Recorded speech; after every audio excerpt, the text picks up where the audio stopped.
Bonjour à tous, bonjour à ceux qui nous rejoignent. On va attendre d'être un tout petit peu plus nombreux pour commencer ce live. Donc quelques secondes de patience s'il vous plaît.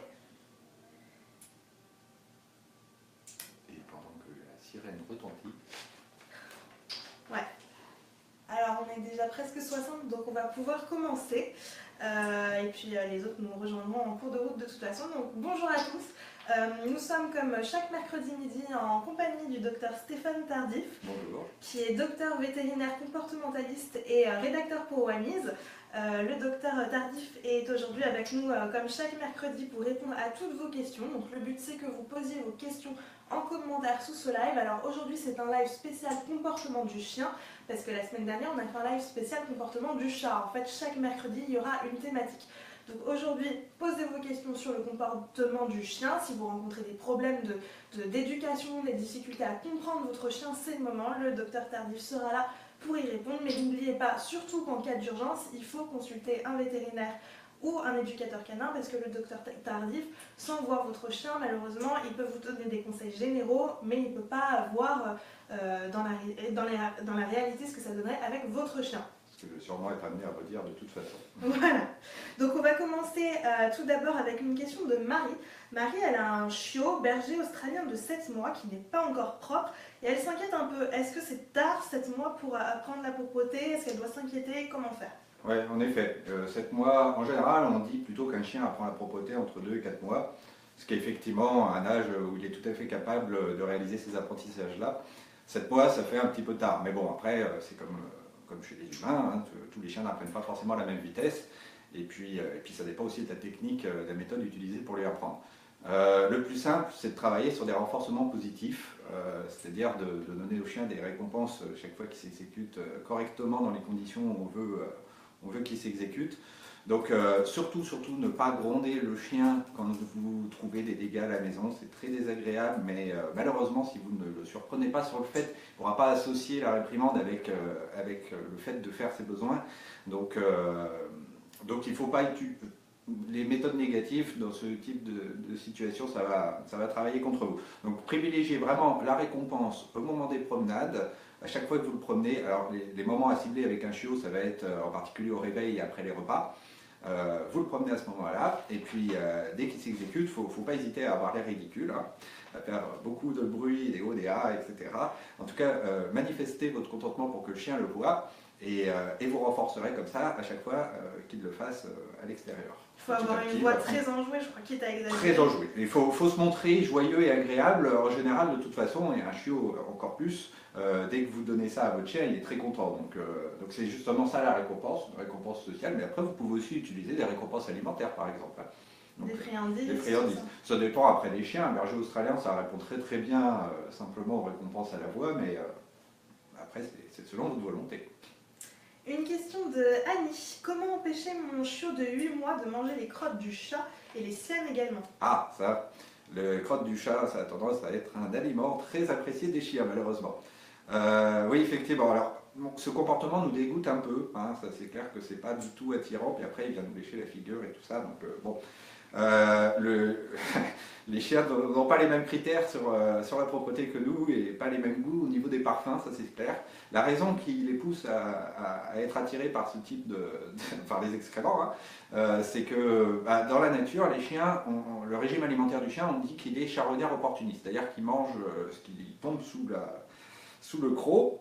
À l'occasion donc éventuellement des animaux déjà morts, mais parfois ça arrive aussi des excréments d'animaux. Pourquoi? Parce que les excréments de carnivores, comme les chats par exemple, c'est très riche en fait, hein. Le chat ne digère pas tout, donc il y en a une partie qui repart dans les cacas, et notamment les protéines, tout ça. Ça peut être une bonne source de nutriments pour un chien. Donc effectivement, les cacas de chats, de carnivores, ou même les cacas humains d'ailleurs, donc dans la rue, si jamais ça arrive de temps en temps, ça peut être dégoûtant de voir notre chien se précipiter dessus. Il n'y a pas grand chose à faire pour empêcher un chien d'être attiré par ça, parce que c'est vraiment, pour eux, c'est un parfum, quoi, agréable. Donc il faut lui apprendre à éviter ça. Il y a plusieurs techniques hein, qui sont disponibles, soit la déviation par exemple, en lui donnant d'autres récompenses qui sont plus attirantes, ou des renforcements après aussi, où on va venir travailler le chien pour le distraire par rapport à ce genre de choses qui peuvent l'attirer. Mais c'est un comportement naturel du chien. Après, ça peut être aussi pathologique dans certains cas. Je m'étends un peu, mais il y a certains chiens qui mangent leur caca aussi parce qu'ils ont une maladie derrière. Donc si jamais ça dure et qu'il y a des diarrhées ou des choses comme ça, il ne faut pas hésiter à consulter. Très bien. Une question de Lily, docteur Tardif. Lily, comment faire en sorte que notre animal ne morde plus les fils, par exemple les batteries de téléphone, etc. Voilà, bah ça, c'est-à-dire que là, il est en train de s'intéresser à ces objets parce que c'est probablement des jouets pour lui. Pas hésiter à lui fournir de l'attention, parce que bon, lui fournir des jouets en compensation, le problème étant que le jouet, c'est un peu comme les jouets avec les enfants, vous savez, on leur donne le paquet de cadeaux, puis dès qu'ils l'ont dans les mains, c'est plus intéressant. Bah, c'est la même chose avec les chiens. Et il y a un autre facteur qui rentre en compte, qui est très important aussi avec les chiens, c'est la présence sociale. C'est-à-dire que vous leur donnez des jouets, mais vous les laissez s'occuper seuls, ils ne vont pas jouer avec. Par contre, si vous agitez n'importe quoi, ça va devenir très amusant pour lui. Et ben, c'est exactement ce qui se passe avec les fils, en fait. C'est pas tant les fils qui l'attirent que le fait que vous soyez à côté en train de les agiter. Donc pas hésiter en fait à lui fournir de l'attention par ailleurs. Et un chien, ça demande énormément d'attention. Vous le satisferez très probablement jamais. Donc pas hésiter à compenser en lui donnant beaucoup de jeux à côté. Et il sera peut-être moins quémandeur par rapport à ça. Très bien. Une question de Morgane. Mon chien de 2 ans court et aboie sur tous les passants. Comment je peux faire pour qu'il arrête, car en laisse, il ne le fait pas. Donc apparemment, c'est quand il est détaché, qu'il court et qu'il aboie après les passants. Le chien sait très bien faire la différence, d'ailleurs, quand il est attaché, qu'il ne peut pas bouger, et quand il est détaché, où il a beaucoup plus de liberté. En l'occurrence, il en profite. C'est le comportement naturel du chien, un peu comme c'est un comportement alimentaire, manger du caca. Voilà. C'est un comportement de prédation que de courir derrière des choses qui partent devant lui.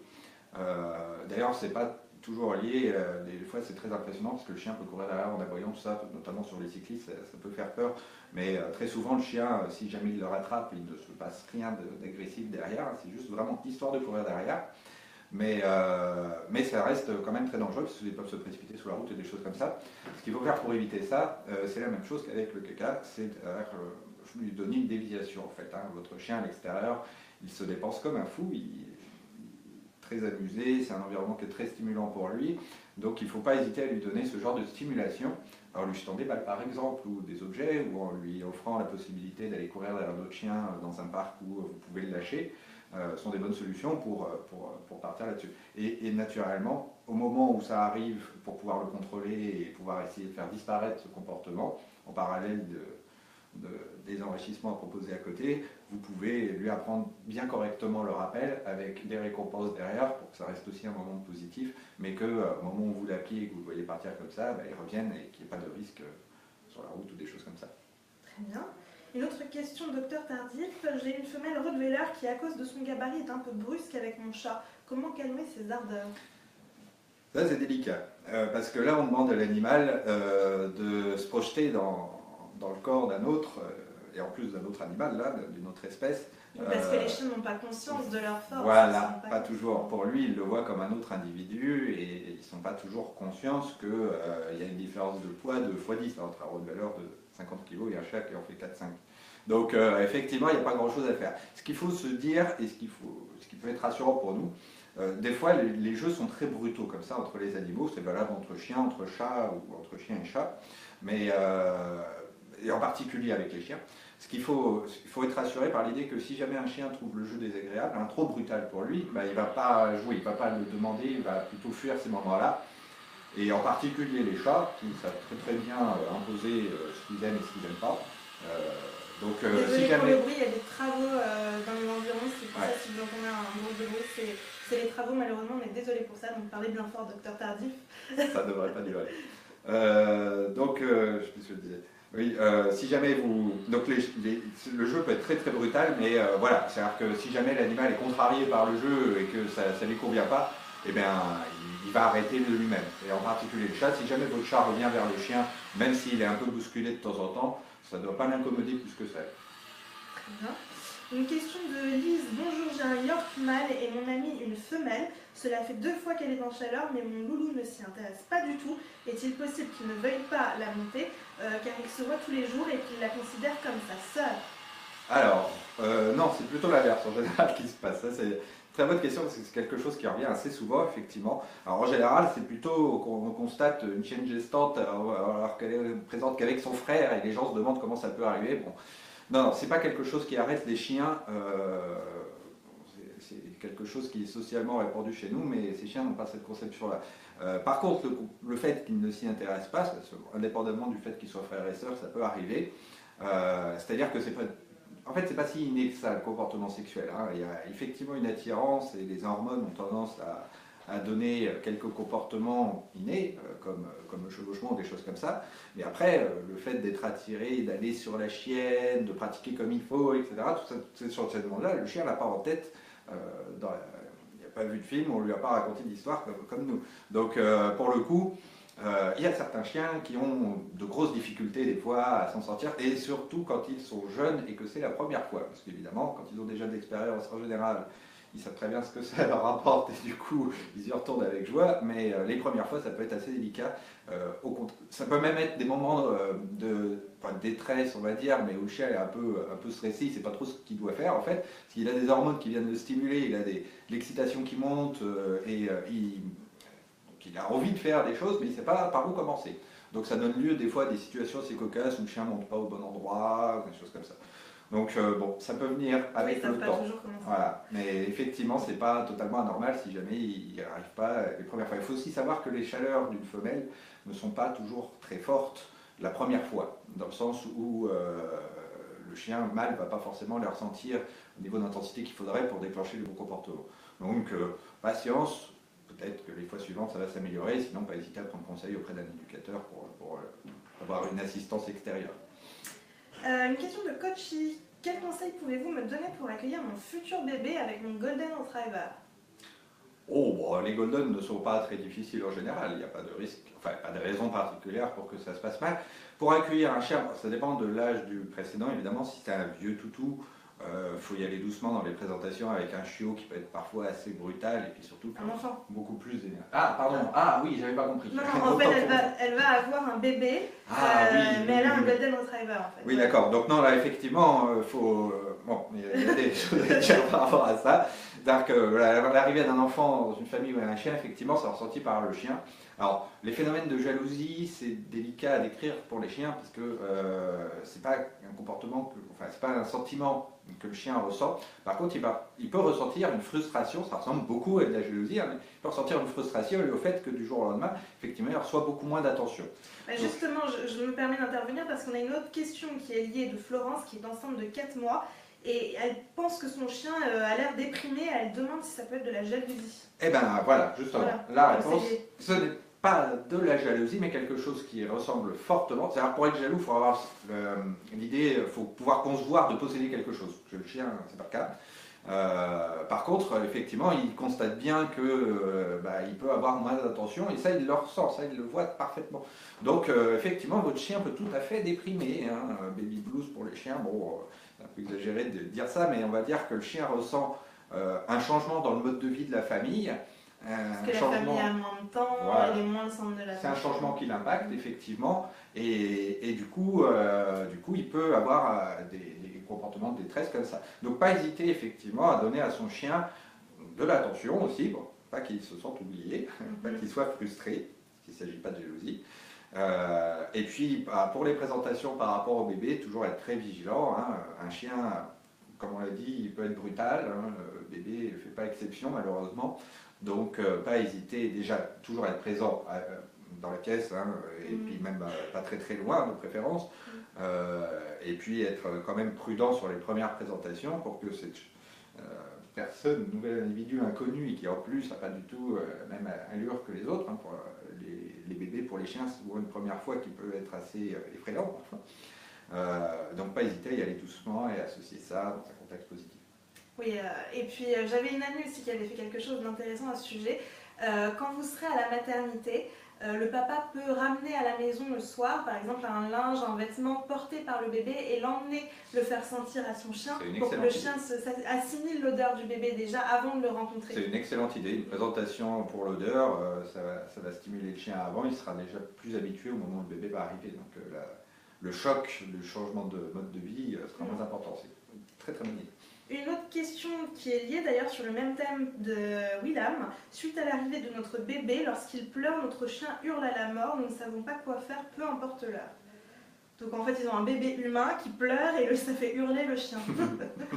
C'est bon, bah oui, il n'y a pas grand chose à faire. Alors très souvent, les chiens ont tendance à chanter, hurler à la mort, mais bon, ils chantent. Hein, c'est ululement un peu comme les loups, effectivement, quand ce genre de bruit arrive dans leur entourage. Voilà, c'est comme si le bruit était contagieux. Ça fait très souvent ça aussi avec des sirènes de pompiers, par exemple, ou des choses comme ça. Mais après, nos propres hurlements peuvent déclencher des hurlements de chiens aussi, sans aucun problème. Bon, ça reste quand même pas extrêmement fréquent. C'est pas quelque chose qu'on va observer sur un chien sur 10, c'est beaucoup moins fréquent que ça. Moi, j'ai observé ça peut-être quelques dizaines de fois, pas plus. Donc, mais il faut interdire aux chiens d'hurler. Pas forcément. En fait, faut voir. Ça les dérange quand même. Faut voir. Oui, voilà. Faut voir dans quel contexte c'est fait surtout, hein, parce que bon, quand c'est une sirène d'alarme qui passe. Ça va, mais quand c'est un bébé qui pleure au milieu de la nuit et que ça déclenche des hurlements, non, c'est dérangeant. Donc après, ouais, tu as dévié ça parce que concrètement, il répond au son en limitant, donc il faudrait éviter effectivement que l'enfant crie, ce qui n'est pas possible. Couper le stimulus qui déclenche le comportement. On peut dire non au chien. Après, vous pouvez, non, tout simplement le distraire. Pour moi, c'est plus simple. Parce que dire non, il faudrait que le chien comprenne le non. C'est possible, hein, on peut apprendre au chien le non, mais ce n'est pas toujours le cas.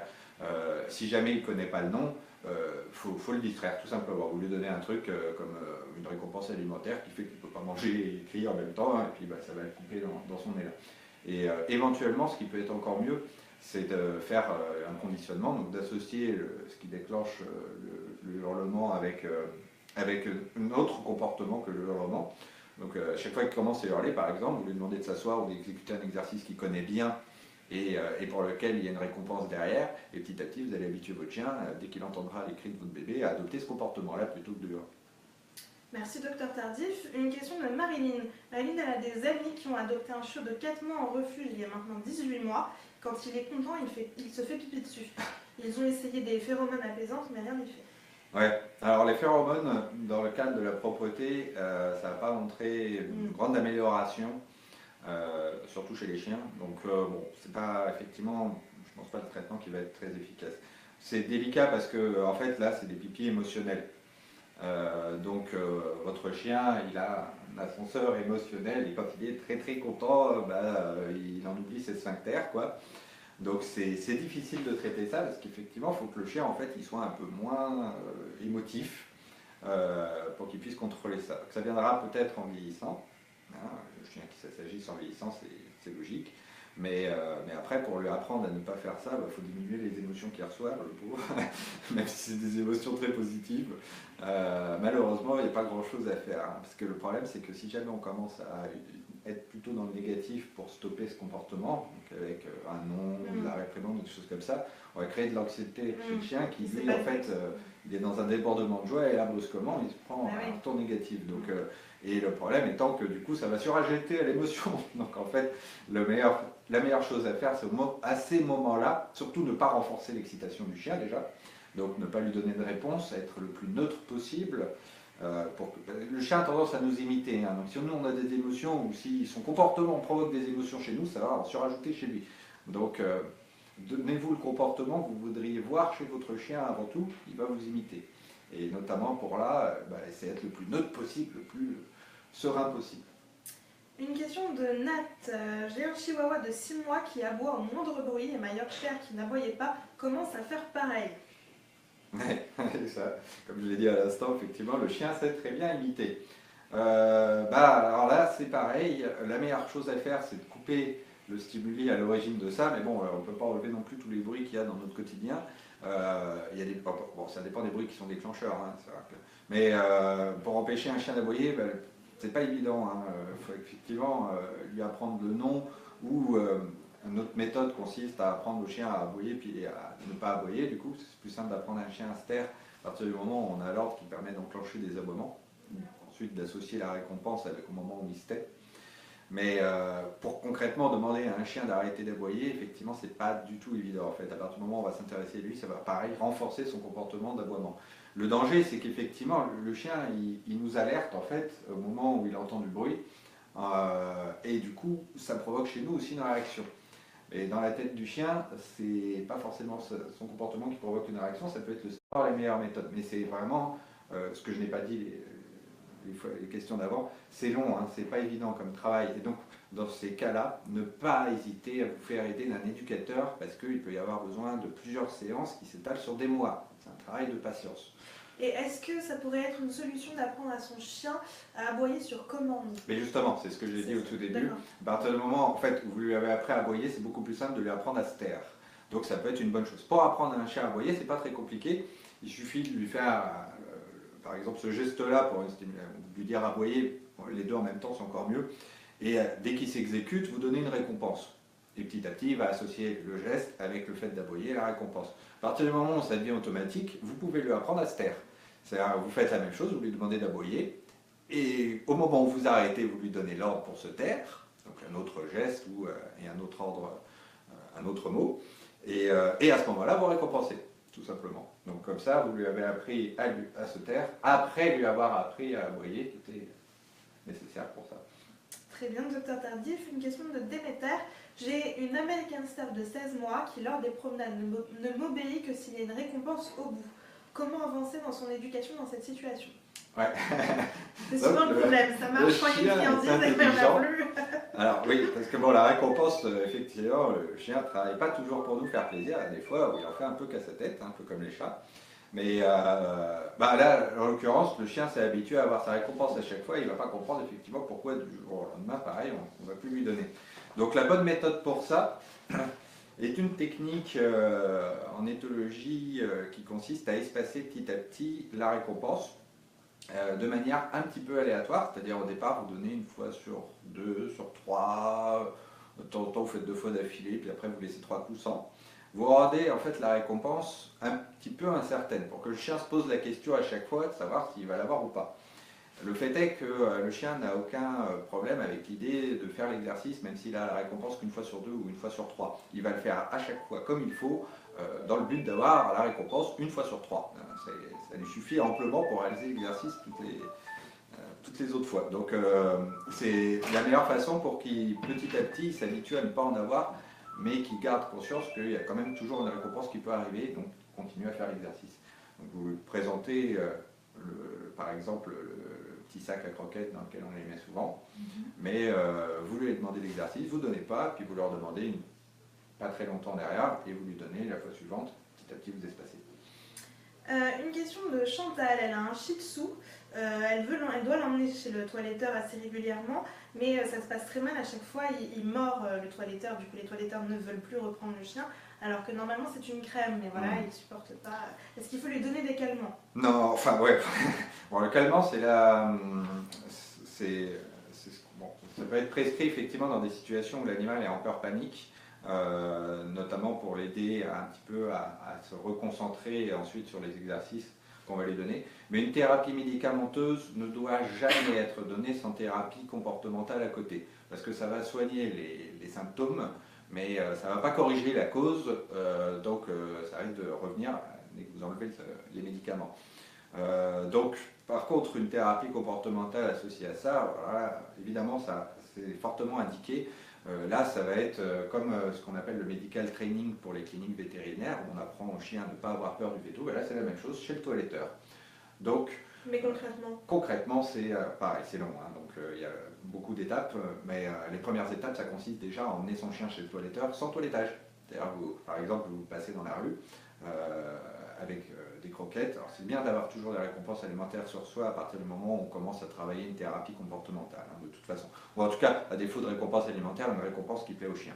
Mais du coup, là, vous passez dans la rue devant le toilettage au cours d'une balade tout à fait normale. Hein, le chien n'anticipe pas qu'il va se faire promener, qu'il va se faire toiletter ou quoi que ce soit.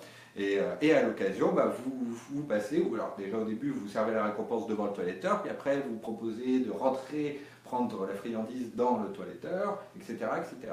Et petit à petit, vous allez habituer votre chien à ce que le moment du toilettage devienne un moment agréable en fait, dans lequel il va avoir quelque chose qui lui plaît. Donc pas hésiter pareil, ça aussi, hein, c'est un travail de longue haleine, donc pas hésiter à se faire entourer si jamais vous n'y arrivez pas. Hein, parce qu'il peut y avoir des échecs parce qu'on n'est pas assez patient, tout simplement. Donc être accompagné dans ce genre de cas, ça permet d'une part d'avoir de bons conseils et d'autre part de voir aussi ses progrès. Parce que sur 4 mois de thérapie, on ne va pas forcément voir l'amélioration du jour au lendemain, alors qu'un éducateur qui viendra vous voir une fois toutes les 3 semaines ou même toutes les semaines, il vous dira les progrès qu'il y a chaque semaine. Et puis il y a la muselière aussi éventuellement.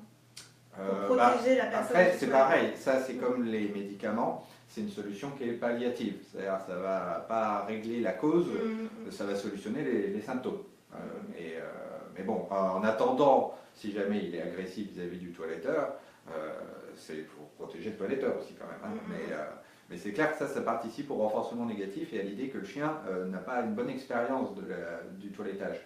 Donc il faut à tout prix associer à ce type de cure une thérapie comportementale dans le positif pour rendre le toiletteur un moment agréable pour le chien. Une question de Charlotte, docteur Tardif. Bonjour, j'ai une chienne de 1 an qui détruit tout quand on n'est pas là. Comment faire pour arrêter ce comportement? Alors malheureusement, il s'agit souvent d'un problème lié à l'activité du chien. Les absences, le chien est un animal social, c'est pas un animal qui est fait pour vivre seul et il est fait pour avoir beaucoup d'activités.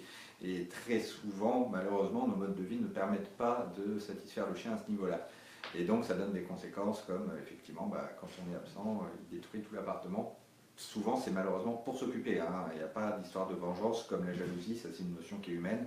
Le chien ressent de la frustration liée à son manque d'activité et va simplement l'exprimer en détruisant tout parce que c'est ce qui le détend. Mais ce n'est pas pour vocation à nous rendre énervés ou à nous rendre malheureux parce qu'il nous en veut. Hein. La rancune chez les chiens, ça n'existe pas. Mais par contre cette frustration, ça reste quand même un mal-être.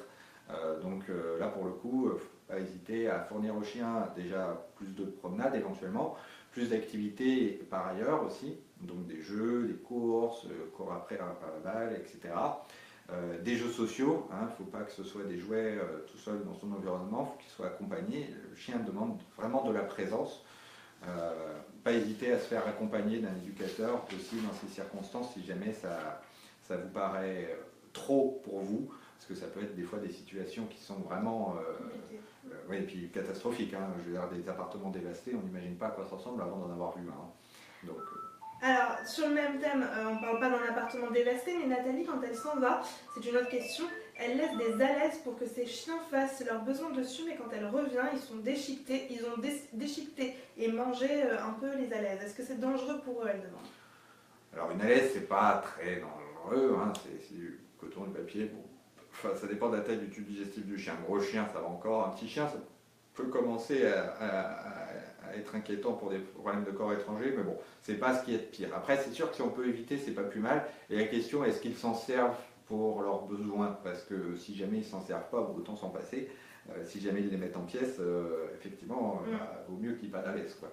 Et après, sur l'idée de faire les besoins à l'intérieur, bon, il y a plein de gens qui précisent, moi je n'ai pas de contre-indication forcément à partir du moment où les gens le tolèrent sans aucun problème. Hein. Pour le chien, l'idée de faire à l'intérieur ou à l'extérieur, pour lui c'est pareil. Hein. En fait, lui il va faire, il y a un endroit où ça va être autorisé, où il ne va pas avoir de conséquences négatives, puis un endroit où il risque de se faire gronder si jamais on le surprend en train de faire à cet endroit-là. Donc, pour le chien, on peut lui apprendre à faire à l'intérieur à un endroit bien spécifique. Il peut apprendre à être très propre à ce niveau-là. Mais il faut quand même sortir son chien pour qu'il ait des contacts avec ses congénères, qu'il sente les odeurs des autres, etc. Alors ça, effectivement, un chien peut faire tous ses besoins à l'intérieur. Par contre, ça n'empêche pas qu'il a d'une part des besoins d'activité. Hein, le chien, c'est un coureur. Donc ça dépend des races. Après, bon, les petits chiens, par exemple, effectivement, ça peut être des fois le besoin d'activité, par exemple. On n'en est pas là aujourd'hui, mais c'est sûr que 10 minutes ou 15 minutes, des fois de promenade, ils ne veulent pas plus. Mais des gros chiens, un berger australien ou des choses comme ça, c'est entre 2 et 10 heures de course dans la journée que peut faire un chien sans problème. Donc en général, on ne les satisfait pas assez, hein, quoi qu'il arrive. Et d'autre part, il y a les besoins sociaux. Effectivement, déjà la sociabilisation pour qu'il ne soit pas effrayé par rapport à ses congénères ou d'autres humains. Et puis aussi parce que le chien aime bien avoir des contacts, tout simplement, il aime bien de l'activité, être entouré, etc. Alors, à propos de berger australien, ce sera notre dernière question. Elle vient de Sandra. Elle a donc un berger australien qui est très active. Elle continue de sauter sur les gens qui rentrent chez nous, même si c'est gentil et qu'on essaie de l'ignorer. Elle les embête. Comment la faire cesser? Donc là, on est un petit peu dans la même situation que les pipis de joie tout à l'heure. On est sur un débordement d'émotions et qu'on n'a pas vraiment envie de réprimander aussi. Un chien nous accueille, en fait, il est juste, il déborde de joie littéralement. Donc on n'a pas du tout envie de gronder à ce moment-là, malgré le fait que ça puisse devenir un peu envahissant. Donc la bonne solution, c'est la même chose que pour les pipis de joie. Il faut diminuer l'émotion à ce moment-là, diminuant un peu l'importance du stimuli. Et pour ça, le plus simple, c'est pour nous d'être neutre, montrer l'exemple au chien. Donc, notamment sur les fêtes un petit peu trop exubérantes, on recommande souvent aux gens, quand ils rentrent, d'ignorer le chien pendant les 5 premières minutes, ce qui paraît absolument inhumain. Mais en pratique, ça n'empêche pas finalement d'aller voir son chien derrière et de l'accueillir comme il se doit, mais c'est juste qu'on passe le moment où on arrive, et un petit peu avant, où le chien déborde complètement d'émotions, ça lui laisse le temps un petit peu de se calmer, et puis en plus, associé à ça, le chien va vite s'apercevoir que le moment où vous rentrez réellement, en fait, où vous vous intéressez à lui, où il se passe quelque chose d'intéressant pour lui, c'est le moment tout simplement où il se calme. Il est capable de s'apercevoir de ça, en tout cas de s'apercevoir de comportements particuliers qui va déclencher ça chez vous. Donc il faut l'ignorer jusqu'au moment où il va présenter le comportement adéquat, donc a priori plus calme. Et l'autre solution, encore une fois, c'est la déviation aussi, ça marche très bien dans ces cas-là. La déviation, votre chien, quand il est trop excité, qu'il saute sur les gens par exemple, vous lui dites assis, vous récompensez, eh bien, il va vous accueillir en vous s'asseyant petit à petit. Donc c'est un apprentissage, et cet apprentissage nécessite que le chien soit au taquet sur les ordres comme le assis par exemple, qu'il ait de bonnes réponses à ça. Donc c'est pas toujours évident. Mais si jamais il n'y a pas de souci avec ces ordres-là, ça peut être un bon moyen. Donc pas hésiter à travailler ça aussi avec des éducateurs si vous n'y arrivez pas. Pour une bonne démonstration, vaut mieux souvent qu'un long discours. Très bien, on arrive à la fin de ce live. Merci Dr Tardif d'avoir répondu aux questions des internautes. Merci à vous pour toutes vos questions. Si vous en avez d'autres d'ailleurs, vous pouvez les poser au Dr Tardif et à l'ensemble de notre communauté sur WAMIS, aussi bien sur le forum que dans la rubrique questions-réponses de WAMIS. Les membres de la communauté y répondront ainsi que le Dr Tardif. Je réponds à toutes les questions dans la rubrique questions-réponses. Très bien. Et puis surtout, si vous avez des urgences et des problèmes concrets, n'hésitez pas à faire appel à un éducateur comportementaliste ou vétérinaire qui pourra vous aider. Et puis en attendant le prochain live mercredi prochain à midi qui portera sur la santé du chat cette fois, eh bien on vous donne rendez-vous sur wamis.com et on vous souhaite une excellente journée. À très bientôt.